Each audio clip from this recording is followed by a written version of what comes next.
Hey, what's up, White Knuckle Army? Thanks for tuning in to episode 1 of the White Knuckle Podcast.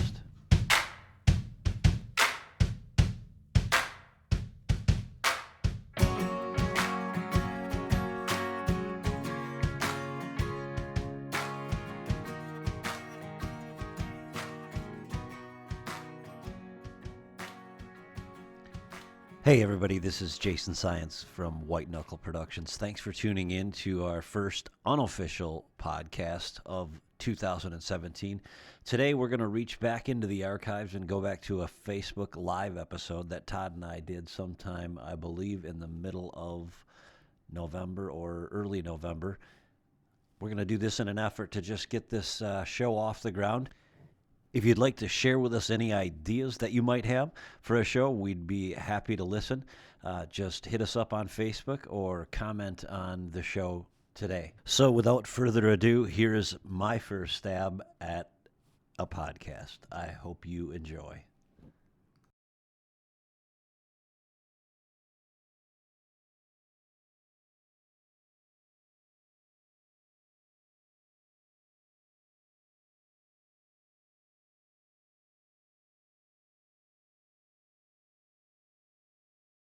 Todd, how's it going today? I am good, man. It's starting to get nice and cool down here in Iowa. We finally had a break in this weather, and I think it's what all the guys I know and bow hunters and guys that work for us and everybody's so excited now. The weather front's made us go into a rut already.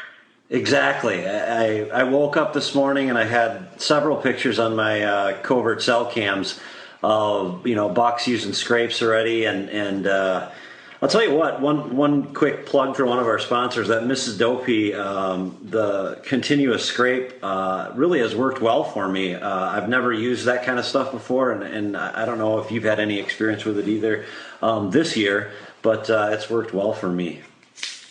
I'm actually heading to Syens as soon as we're done doing this and pick up some fresh continuous scrape, the same stuff I've been using for years, and it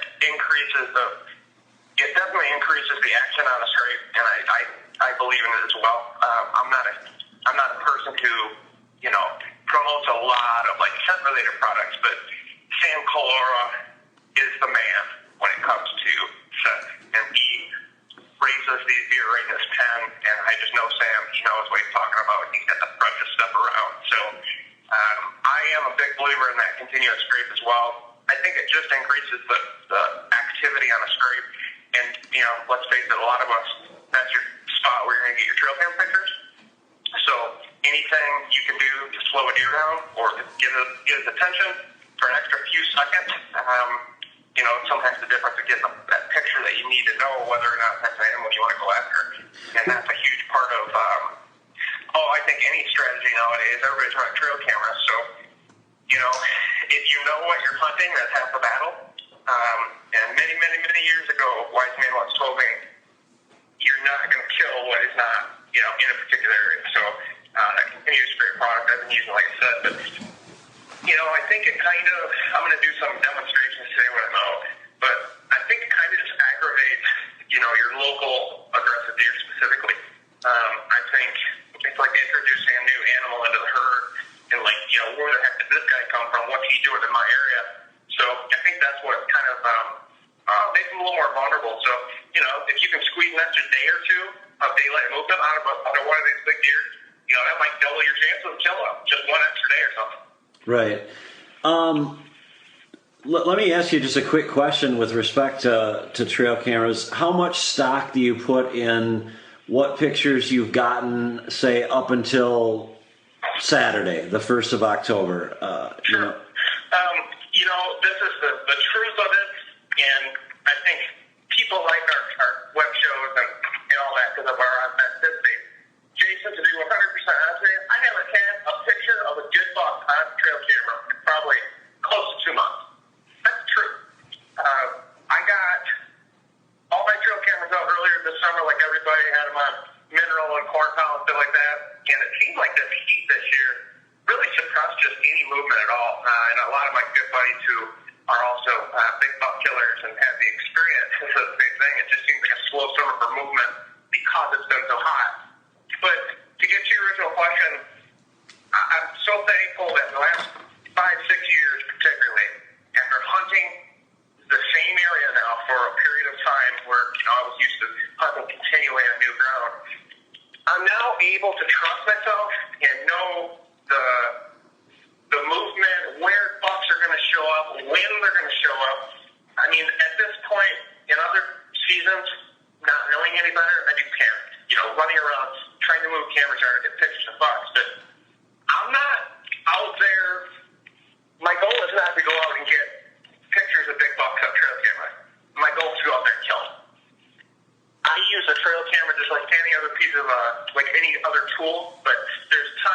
places to worry about it, and right now this isn't the time of year I'm worried about it. It's going to start coming up here very soon when the crops start coming out around here, and anybody who's hunting farmland, this is a huge tip. It seems like when the crops come out, it's the shift. It just starts to change the huntability of a lot of properties, some for the better, some for the worse. But Jason, if I have a picture of a big buck, I'm going out today. On my birthday, it's kind of my little tradition. I go out in the afternoon, I'm going to check my trail cameras, check it out, see what's running around, and you know what? I might be chasing one this weekend on opening day. I don't know it, but I haven't had that intel yet, and I haven't really seen much. So I don't get too excited until October rolls a little bit further along. Okay. As you were talking there, a couple things came to mind. You said that you know your spots, I believe is what you said, and regardless of what you've gotten on trail camera, you just go to those spots because year over year you've found those to be successful spots. Is that basically what you're saying? You rely on the spot? Yeah, you gotta for me, you gotta know your area. And for me, I know when these bucks show up on my trail cameras in the summer, where I'm going to be hunting them is, in some cases, 3/4 of a mile, half mile away from these summer areas where when the crops are up, they don't get bothered. I don't worry about it, and I have become more and more patient over the years. I think age has something to do with it. Experience has something to do with it. I just know how many years Kyle and I hunted our tails up from October 1st through January. Yep. And man, by about the end of October, the 20th to the 25th, you're about to hang it up. You're so frustrated, so burnt out of hunting. You just don't see much. I mean, even when we're hunting every day, and I mean running and gutting, going into different properties on every hunt, never giving up. You just don't see them. Just big bucks, just do not move. Now, if you have food plots, that gives you a huge advantage. I was just talking to my good friend Todd earlier. He was saying the same thing. Early October, if you've got a nice green plot, it's definitely potential. There's potential to catch a big buck on it, but you've got to be in the right area. It's got to be security cover. It's got to be close to a bedding area that he's using right now. And again, when I go out and check my cameras this afternoon, that will give me the intel I'll need to know whether I'm just going to be playing it safe and chill and waiting for something to show, or going right after it. Okay. We're going to have a question here shortly, but one other thing that I wanted to ask is, when Todd Pringnitz goes hunting, what is it that he has? What is it that he has with him? With the exception of all the camera gear, if you're alone and you're going to self-film, obviously there's 100 different things that you could pack. But you made an interesting post yesterday, and I'll just touch on it. And I think it was yesterday, where you just took a picture of what you do with scent control, and it's pretty much what I do with scent control. I just hang my clothes downstairs. Go ahead with us. Go ahead and tell us. In addition to what your preparation is, what are the must-haves in Todd's bag? Yes. Well, first and foremost, this is the time of year that I'm focused more on archery. To be honest, I've been working all summer, getting my food plots in, getting the tree stands on here in the last month or whatever, working really hard, and this is the time where I switch mentally from preparation of my stand property to more of a mental preparation of becoming a killer. And my wife can tell you, each hunting season, I become a different animal as soon as season's open and I'm in that chase again. And it really is a mindset. But as far as specifically for equipment, one thing that I never leave home without is a pair of binoculars. We use Vortex. I've been using Vortex binos for close to 15 years now. I started using them when I did research online, and sure enough, it was Vortex. What all the serious hunters said was the best bang for the buck, and I still to this day I think they're the best glass for the money. But binoculars are something for identification purposes. Like in our world, you have to know what you see, and sometimes you might only get a 400-yard glimpse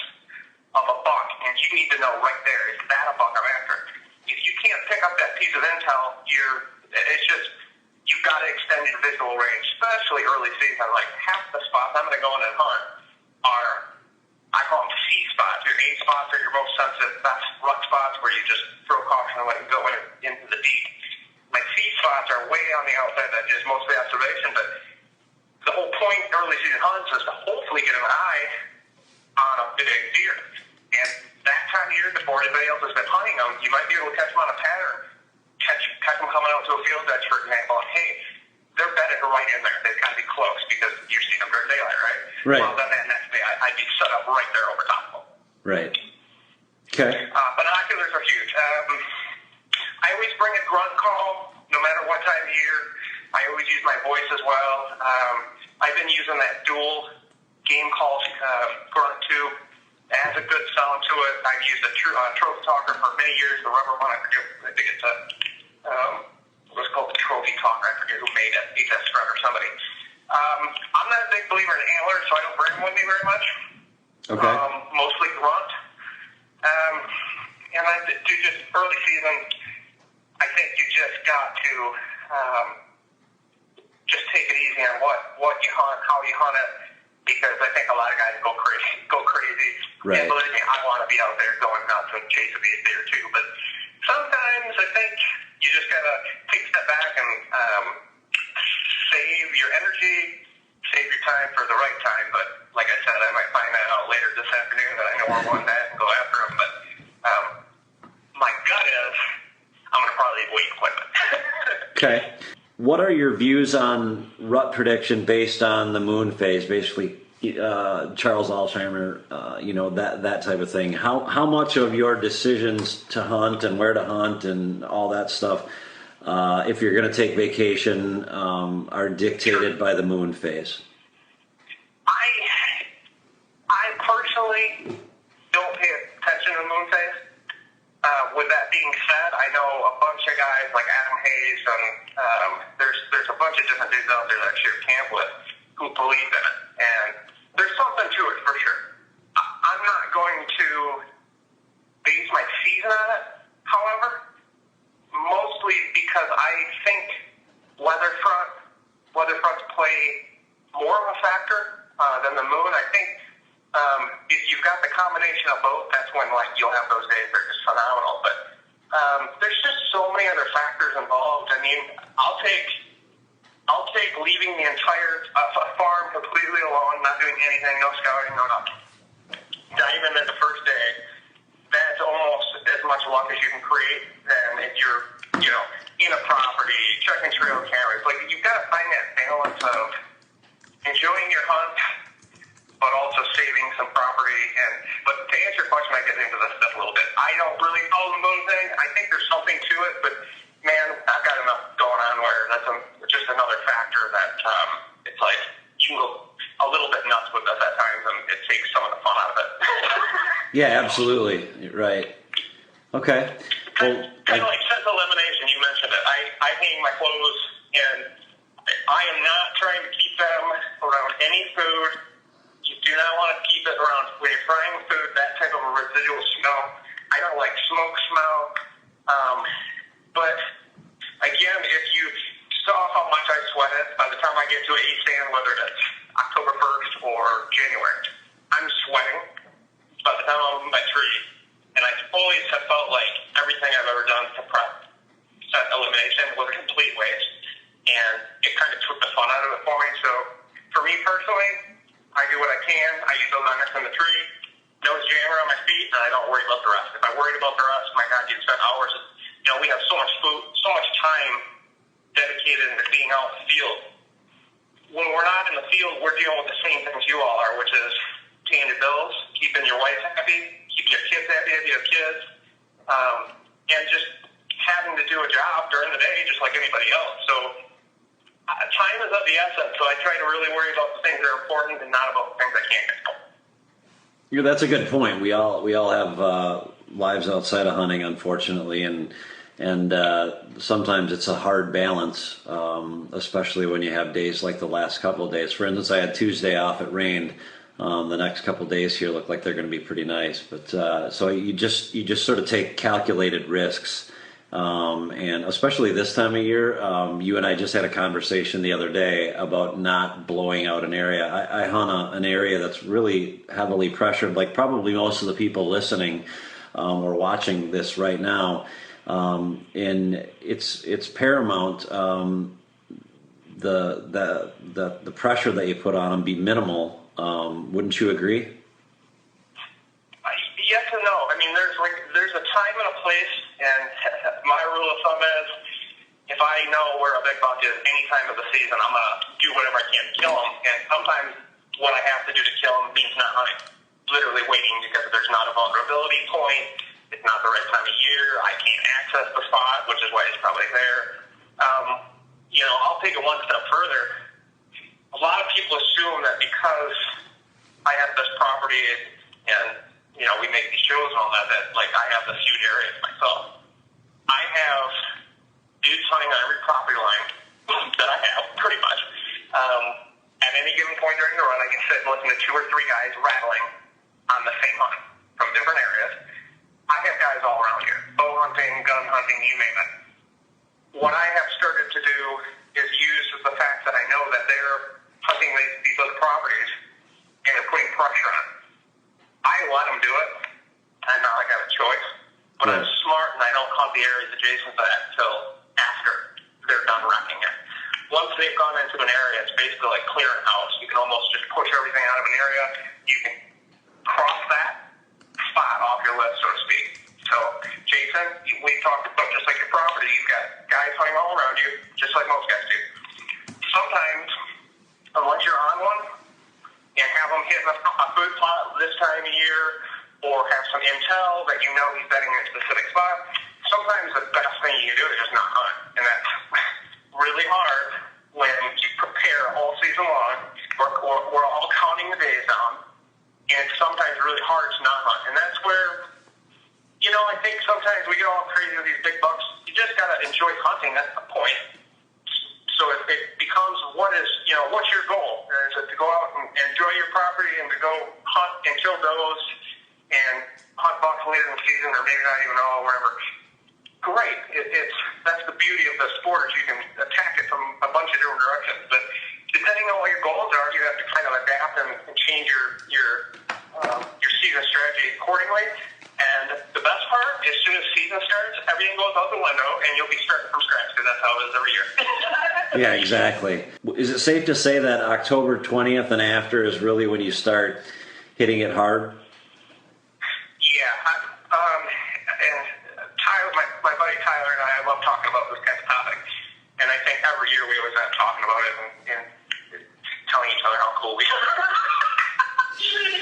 I think around the 24th to the 26th, 27th is usually about the time where, boom, all of a sudden you'll start to see some movement. Many years ago, I remember this like off the top of my head. One of the years, the last year's title, I hunted every day of the season. It was the 25th of October in our morning hunt, and it was the first time we saw Bentley, and he was only a 3-year-old at the time. But I'll never forget it because we hunted the entire month of October, never missed a morning, if you can believe that. Hunted every day. And the 25th of October was the first time we saw even a 3-year-old buck moving during daylight. They just don't move that much, man. I mean, even my buddy Tyler and different guys I know were hunting big bucks. Some of us have these bucks, we'll get a picture or two early in the summer, and then they just disappear. Right. And, over the experience now that I have and my friends who have been hunting these animals for this period, we don't panic. It is what it is. These deer are going to do what they want to do. But, if you've got pictures from early summer of these different bucks and they seem to just disappear on you, a lot of times that's just a part of their pattern. It's just normal. Once the rut starts hitting late October, that's when all of a sudden here on my property, that's when it's like a light switch. And honest to God, you'd think, with all this food here, my farm would be loaded during the summer. It's not. And the big reason why is because here in Iowa, if you took a snapshot from a mile up, there's food everywhere, the water everywhere, and there's a lot of habitat that doesn't get bothered. So that's where the deer live most of their lives. Right. And once those crops start coming out, the pressure from the other hunting farm, or other hunting around my farm, I let my farm fill up with deer before I hunt it, and that's usually late October. Well, that's a great plan, and certainly I think everyone deals with different circumstances. Having been down and walked your property with you, I can certainly see where that can definitely work well. What if there's a tip that you could give any of us who aren't in that situation? Something that is getting more pressure than, say, Central Iowa or wherever. You've hunted Michigan, you know what it's like. Sure. What kind of advice would you give to somebody who's coming up against those things in terms of as we finish up here, in terms of how quickly do you go in after a buck once you feel like you've got them patterned? Do you only still wait till October? We could go. Yeah, we could go on and on forever, but right. Jay, it's really it's different every time, and that's what I think. As humans, we're almost too smart sometimes. We want to create a situation that we can duplicate and repeat over and over and over again, because that's what makes us feel comfortable, and it gives us something satisfying and positive to think about. The reality is, there is no cookie-cutter situation that works with any particular buck, because all these deer are different, man. I mean, they all have unique personalities, some of which are almost just plain unkillable. And depending on the animal, depending on its age, depending on the situation as far as when am I getting pictures of them, is it in broad daylight, is it just after dark? I mean, there's so many factors that go into it. You really just have to take each circumstance on its own, and over time, experience, time in the field, slowly but surely you start to get those gut feelings and start trusting them. And that's the only thing I can tell you is deep down within our souls, in our body, in our makeup, is we are hunters. We've got that primal instinct that's just buried, and we don't rely on it for survival like we used to have to. But it's down in there, and sometimes you just got to trust it. But, the one thing I will say, for over the years, I've killed a heck of a lot of big bucks odd times of the year because I was out there going after it. I think, if anything, guys aren't aggressive enough. But you've got to know when that time is to come, and when sometimes you just need to lay off and let the property be. Well, yeah, you bring up a good point. And that is, every situation's different, and I think as hunters, as human beings, we're all looking for the trick. We're all looking for the magic sauce. And the fact of the matter is, if I'm understanding what you're saying correctly, is there isn't a magic sauce. It's just a lot of it's hard work, a lot of it's experience, and a lot of it's your gut. And everybody's conditions are different, and we could go on and on with that forever. We're getting. Let me give you. I'll tell you. I'm going to tell you a story about making things happen. All right, let's hear it. When I first moved to Iowa here,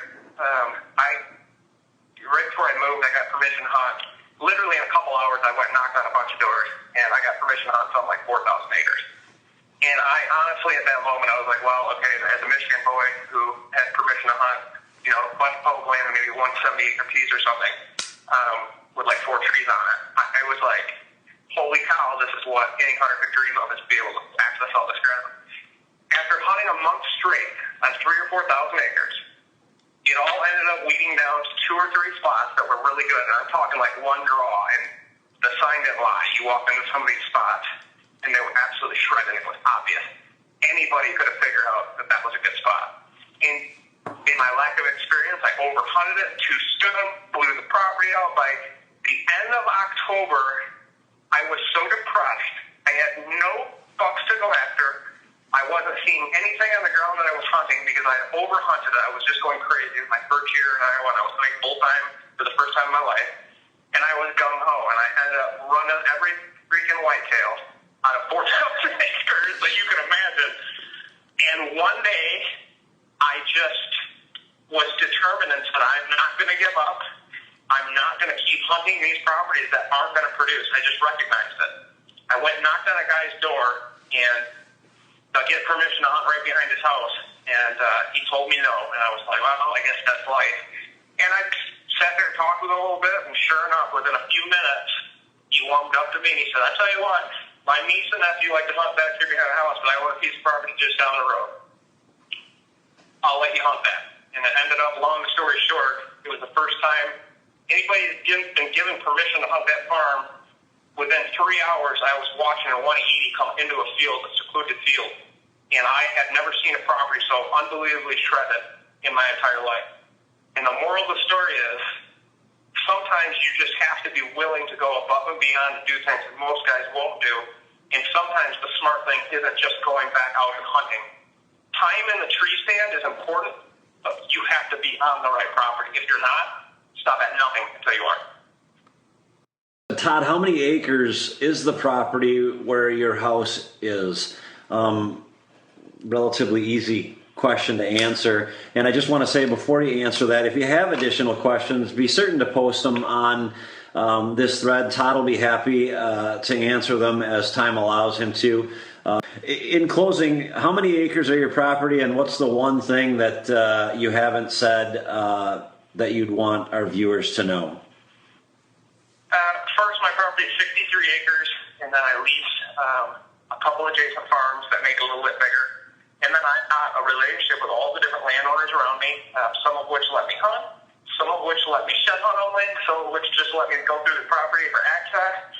That's a little bit different story, but the relationships that you build with the people that you hunt by are the most important thing. And believe me, I'm on a blue-collar budget. I don't come from a wealthy family.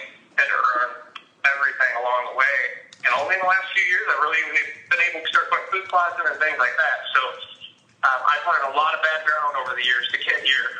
But the number one thing I think I want to leave people with is, and it's because my brain's on it a bunch right now because I've been shooting my bow a ton, is I know, again, as humans, we like to, replicate and duplicate. I think a lot of people shoot groups. I always grew up shooting groups, and it's a way to build your confidence.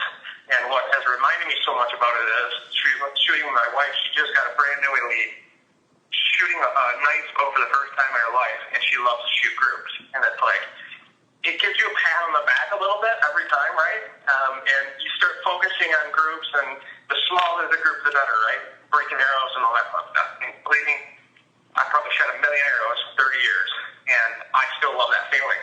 Right. But you need to break that feeling if you want to focus on killing animals. Every shot needs to be something you focus on and concentrate on, just like you're shooting an animal. For me, what really helped me years ago was starting to shoot from an elevated position more. That made me feel more comfortable in a hunting situation. But more specifically, shooting only one arrow at each target, at each range, whenever I'm shooting. So I'm very fortunate now I've got a little range on my yard where I've got 5 targets. So I have different distances on each one of them. The way I practice for the last several years now has been just trying to drive that every shot counts mentality into your brain and get away from the shooting group, just putting volume out. It's not volume, man. Usually it comes down to 1 arrow each year, 2 arrows, or 3, or whatever. Get yourself into that hunter mindset when you practice, every time you practice. Don't shoot groups. Shoot individual targets if you can, and if you only can afford one target, then you have to do a little bit more work. You got to go out and move it around a lot more. But you've got to get yourself in that hunter mentality, and that's how I train year-round. Well, as always, there's lots of good stuff there from Todd. He brings up a lot of great points and certainly a lot of things to think about in the off season, especially here at the end when Todd was talking about practicing and making the practicing that you do count and making it realistic and making it a hunting situation. So again, lots of stuff that we can put into the off season, and then again, there's lots of good stuff to put to work next year. So with that, I'm going to say goodbye. Thank you for listening. As we go forward, keep an eye out for our first official podcast. You're not going to want to miss it. It's going to be tons of fun. We've got tons of awesome guests lined up. So be sure to subscribe to it when you see it available. It will likely be posted on Facebook or our YouTube page. With that, have a great rest of your day. Jason out.